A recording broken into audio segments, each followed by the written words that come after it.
Reflection, refraction, the cubist view, the ever-changing perspective. We flow the path of least resistance. Man is a make-believe animal, never so much himself as when playing a part. Revere beauty. See beauty as a higher calling. Marlowe was thankful for the beauty he'd seen. In his studio, he looked at one of his many self-portraits. An old, bent, and gnarled tree hung with grapes, somewhere between wanting to be liked and not giving a fuck. In art, Marlowe saw wonder. Said Marlowe, "I am a wayfarer on a quest." What good art does is reveal you to you. Marlowe looked around the studio. All his characters more fearless than he. Can't rehash the news. At the same time, you can't turn off. You must respond. In a time of lies and deception, a stab at truth is apropos. Was Marlowe the last starry-eyed fool, wanting to go to lands far away, to explore customs unthinkable, to discover gods unknown, ready to embrace any mysterious cult that could open his heart? Joseph Conrad characters don't count the costs. Many travel to the back of beyond simply for the wonder. Wonderful seekers driven by dreams of unseen lands, of strange customs, and overwhelming nature to disappear without a trace. Unsung poets of the dark heart. Marlowe had gone to the far corner. He'd roamed off the map, had nightmares of knowing where a body was buried. Secret knowledge, with an eye for taboo beauty. A voyeur stepping through life with a big bag of popcorn taking in the show. The eyewitness who didn't want to get muck on himself and liked to slip out before the cops came.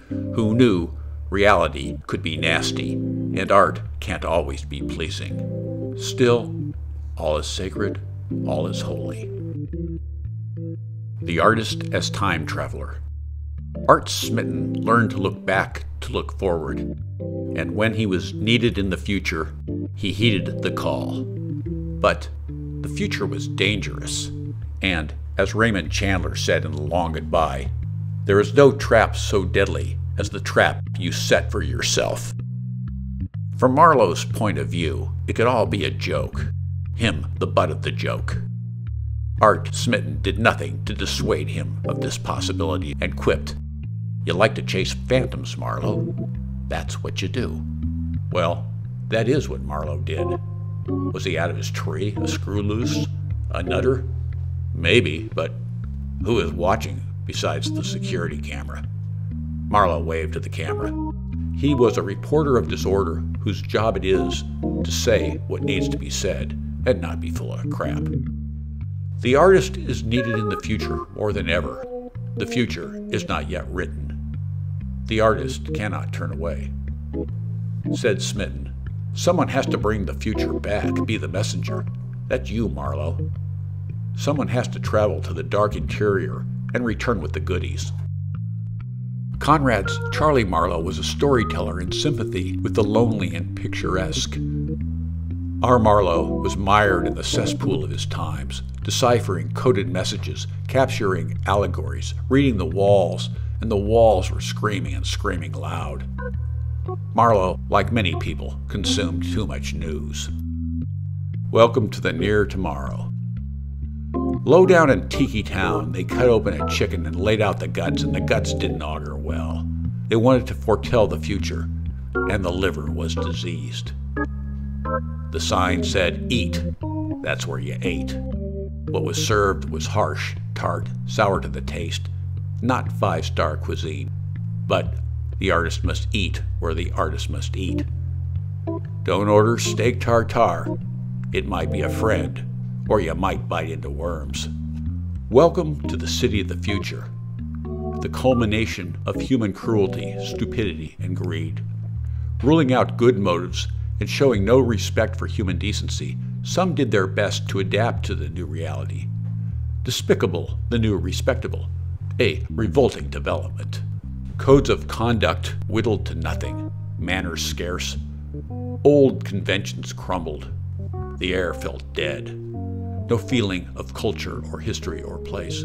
The walls did not speak except to say, "Keep moving." No one talked much. One day we were connected, next day all was dark. Darkness and decay held dominion over all. Wrong switch in Sichuan drove the world into a ditch. They had a suspect, they killed the snitch, but it was too late. In the wreckage of human hope, the party begins. Self-awareness, self-ignorance, and the whole place stunk of potatoes being distilled. The port clogged with plastic vodka bottles, the economy booming again, profits up, but things were fraying at the edges.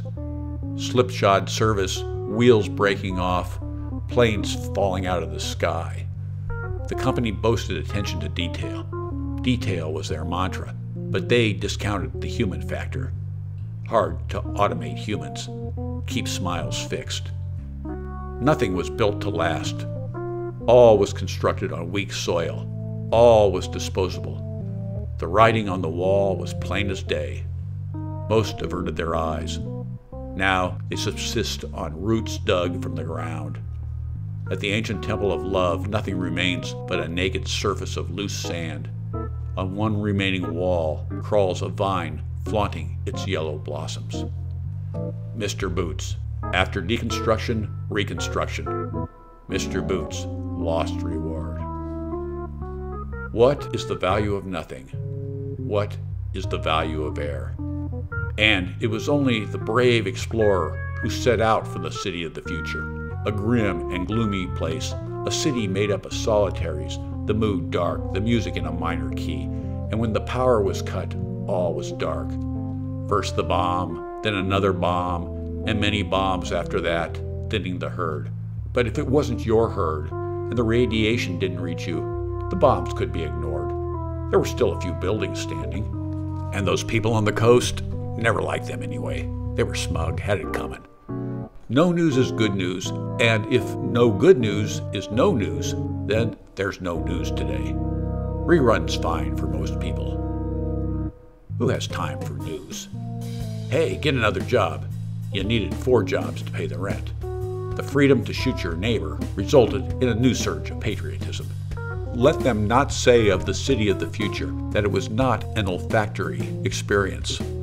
Rotting onions, boiled cabbage, sour milk, burnt eggs, cheap booze, dead skunk, moldy dead rat, or decaying pack animal. Odious gas, fresh dung, diesel exhaust, toxic bug spray to keep the mosquito swarm manageable, intolerable stench of drunks pissing on walls, the river polluted, a dead fish gleaming on the riverbank, silver, no eye, busy flies. And if we traveled to the future and returned to tell the reef was dead and the fish with black dots and electric blue fins evolved to the color of mud, would anything change? They used to say, plenty of fish in the sea. Now only a few tilapia at the fish farm if you don't mind mercury. Sea plastic was a great boom when fish learned to wrap themselves, quality sealed in. All was run down, didn't work very well. Bridges were creaky, roads were in disrepair, sewage was hit or miss. Water, everybody boiled their own. Cannibalism was frowned upon, but it went on in the provinces. Barbecue sauce can make anything palatable. Horse meat in the city. The work at the packing plant was onerous, but jobs were jobs, and no one could be squeamish. But at night, when the music started and the holograms appeared, the tawdry romance of Love Token Alley endured.